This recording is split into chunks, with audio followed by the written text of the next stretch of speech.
Ladies, I am here tonight on this show. Alright, ladies and gentlemen. Well, we're gonna start this fucking show tonight. So we're gonna start with wrestling, I guess. Not a lot of noise, obviously, compared to yesterday, but still some. Obviously, we're gonna do Smackdown recap. We'll go over some news, and then we'll move into the NBA. There's some news over there. Not much from the NFL today.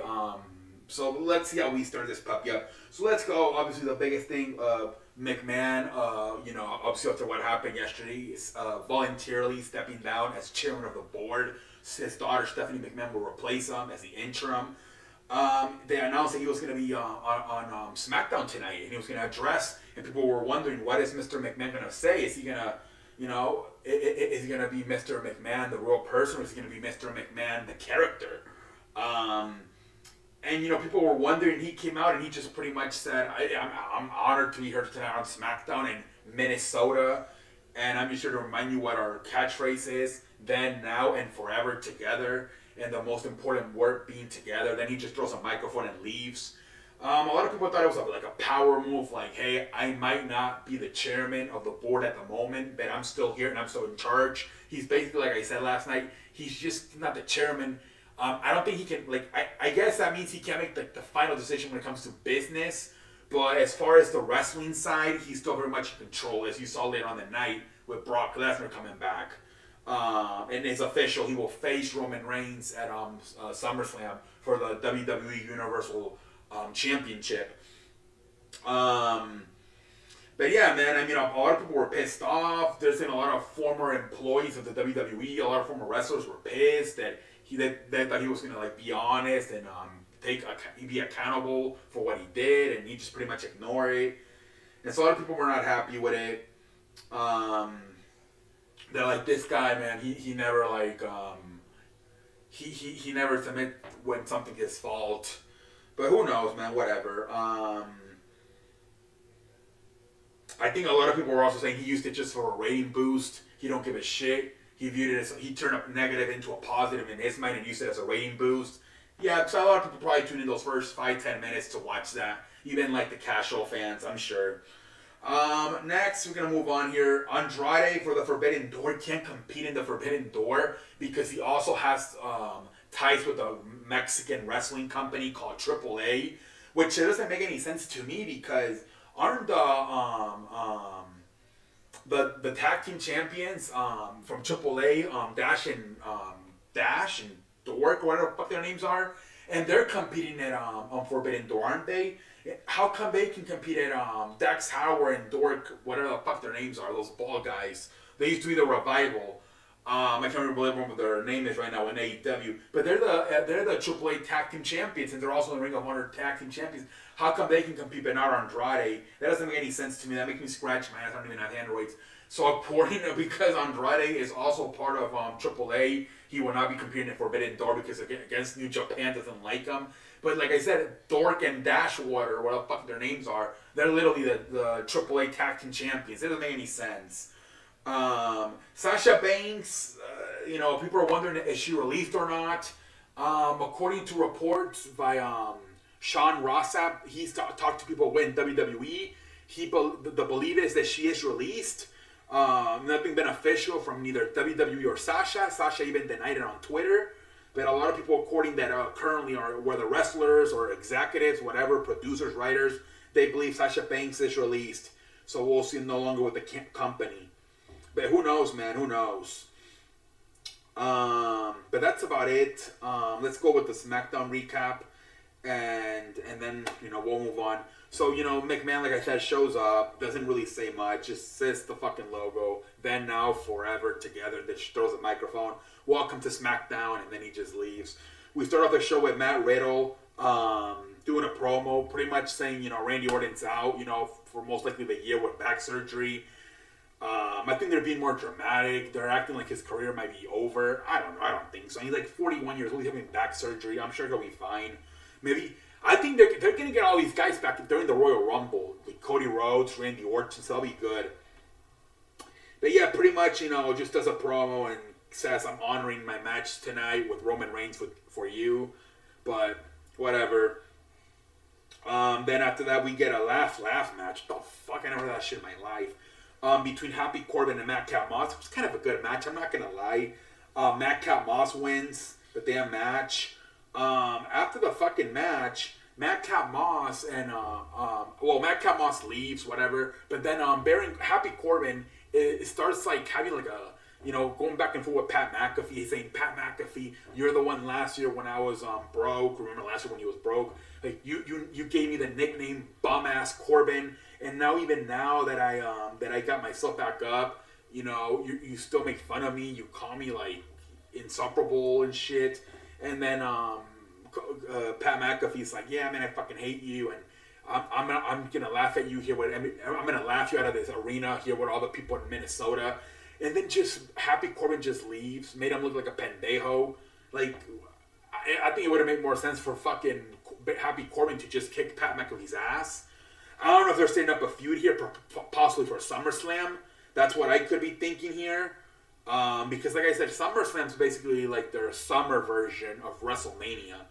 So you already got Brock Lesnar and Roman Reigns for the rematch. There's a lot of rumors about John Cena and Austin Theory.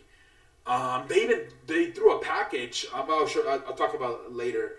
But yeah, man. Who knows what the hell that was about? It could be a possible match between Happy Corbin and Pat McAfee. Who knows? Then next we get Natalya doing a promo on Ronda Rousey and shit. Ronda Rousey was not there. Whatever. And then we got the New Day versus Jinder Mahal and Shanky.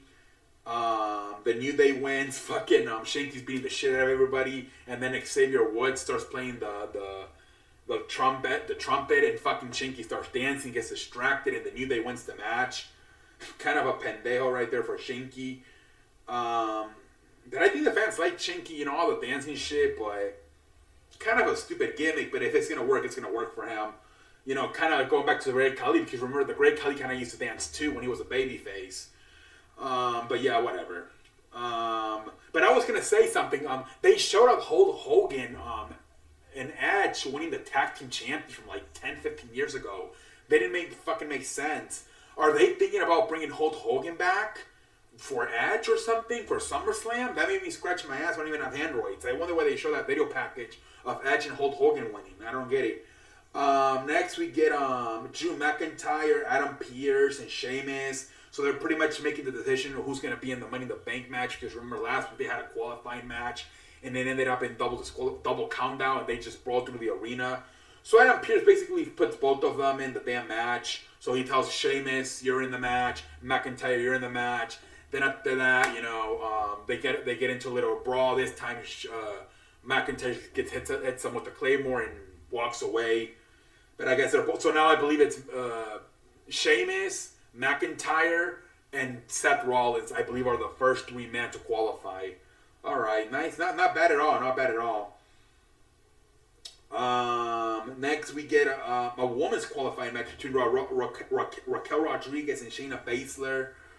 Lacey Evans on I still can't figure out if Lacey Evans is a heel or a babyface, but she's acting more like a babyface. She was on commentary for the match. Raquel Rodriguez wins the match, you know, whatever.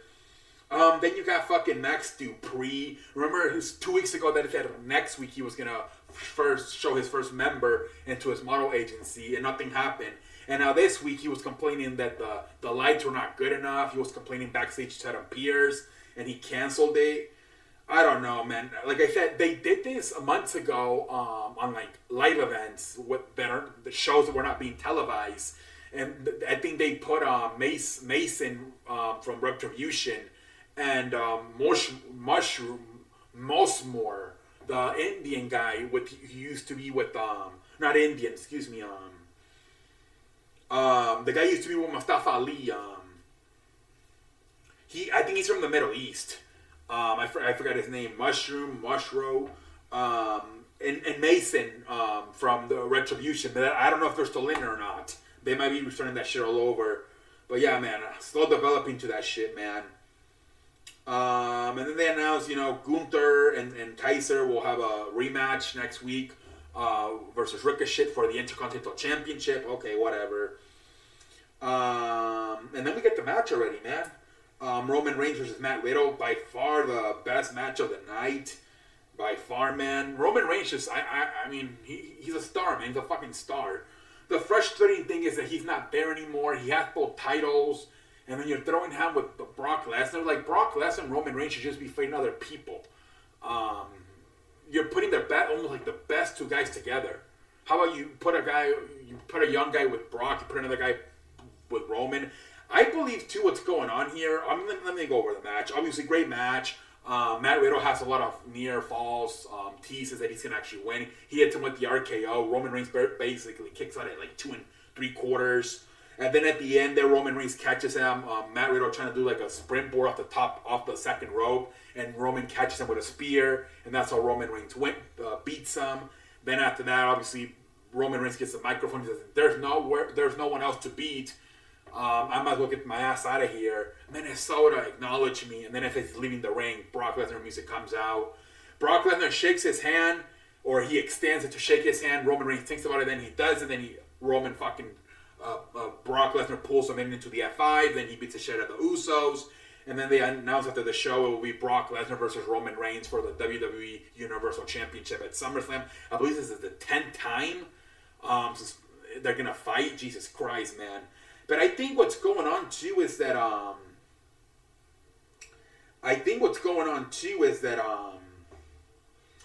that the show they have in London, Europe, in September, it might be fucking everything up. Because I think it was supposed to be Roman Reigns versus Randy Orton at SummerSlam for the WWE Universal Championship. But obviously no more because Randy Orton got hurt. But I think the next guy would have been Drew McIntyre. I really do believe so.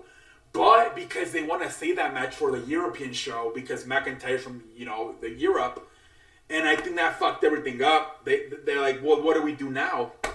That's a problem too. You don't have stars on SmackDown, right? Outside of Roman Reigns and McIntyre, there's not SmackDown. So they're like, we got to call Brock Lesnar. Now, why don't you get somebody from Raw?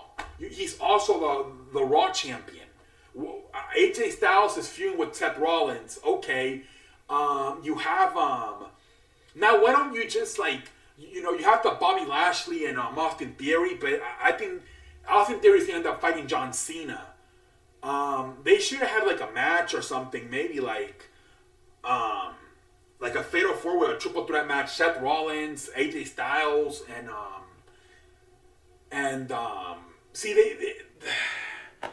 I don't know, man. This company's so used to, making switches at the last moment. You can't just maybe save the AJ Styles, Seth Rollins feud for later.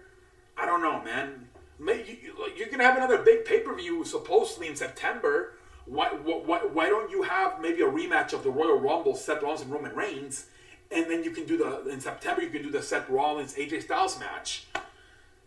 I don't know, man. But there were reports that Vince McMahon rewrote the script hours before the show, so maybe he literally called Brock Lesnar and told him, hey, it is your hometown Minnesota, come on by, and he probably offered him at least $3 million or some shit, and Brock was like, fuck it, man, lettuce is lettuce, I'm here.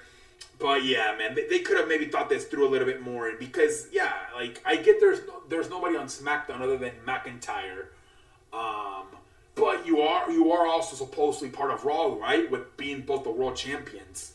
So they could have done something, or they could have easily gone back to the Seth Rollins shit from all the way back in January, honestly. And then you can just push back the fucking Seth Rollins, AJ Styles feud until September. Jesus Christ. But that's Raw. We'll see what the hell happens, man. Jesus Christ. Going real quick, I don't think the NFL really did anything today. No news. I don't see the NFL really doing much. It was a quiet day for the NFL. But as far as the fucking NBA, man, so fucking Kenny Atkins, he agreed verbally to become the new coach of the Charlotte Hornets after the season was over. Today, he said he's no longer planning on doing that. He informed the Charlotte Hornets he will no longer be their new head coach. He prefers to stay as an assistant coach for the Golden State Warriors. I think this guy was a head coach already back a few years ago with the Brooklyn Nets. And I don't know, maybe he didn't want to go through the stress again. Maybe he just felt more comfortable and being an assistant coach. So he's going to stay with the Warriors. A lot of people are saying Mike D'Antoni's probably going to be the plan B now for the Hornets. Mike D'Antoni would be good for them because if you give Mike D'Antoni a good point guard, he gets the most out of him, right? With Steve Nash, James Harden in the past. You know, especially if he's young in his prime like a LaMelo Ball, I feel that would be great for LaMelo Ball to get with Mike D'Antoni. Honestly, in my opinion, I feel they might be better off with Mike D'Antoni, honestly. Now, Terry Stotts is also an option, former coach of the Portland Trailblazers. But I would go with Mike D'Antoni because just of his history of really maximizing these point guards in the past with Harden and Nash. That's what I would go with if I was Michael Jordan and the Charlotte Hornets. Honestly, man, I'm kind of surprised Kenny Atkins did have a nice run there with the Brooklyn, right? It was before the Kyrie Irving and Kevin Durant got there, and I believe that he made it all the way to the 6th seed with D'Angelo Russell and Jared Allen. I believe Spencer Dinwiddie and Curtis LeVert were the main players. They made it far. They made it to the 6th seed. I think they gave. I believe it was like in 2019, 2018. They gave problems to the Philadelphia, I remember. I think they took him to like 6-7 games.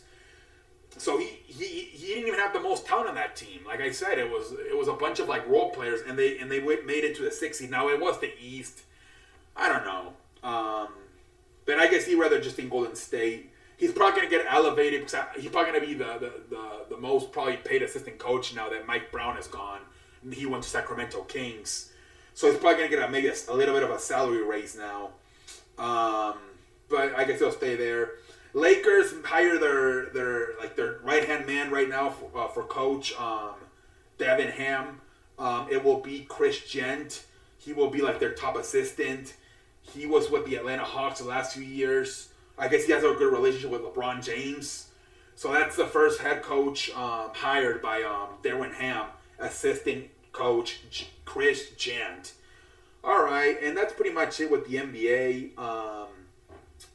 MLB, let's see. I mean, I don't think nothing much happened with Yasmani Mercedes, who was a top player last year, like a little bit of a sensation with the White Sox at like the first 3 months of the season. And then, La Russa fucked him up because it was 3-0 count. It was like a 10-run lead by the White Sox, and he had a grand slam. And La Russa got mad at him because the count was 3-0. Old school shit by La Russa. He kind of fucked his confidence up. He was never the same player. He got into a huge hitting funk, got him back to the minor leagues. I think the White Sox released him earlier this year. He just got signed by the San Francisco Giants. So your man Mercedes back in the Major League Baseball with the San Francisco Giants. We'll see if he can recatch that magic he had last year with the White Sox. Let's see here. Is there Lorenzo Kane, after 10 years in the Major League Baseball, most notably known for playing with the Kansas City Royals in 2015, winning the World Series, was released today by the Milwaukee Brewers. He sounded like he might be ready to retire in his press conference, but we'll see. Yeah, but I think that's about it, ladies and gentlemen.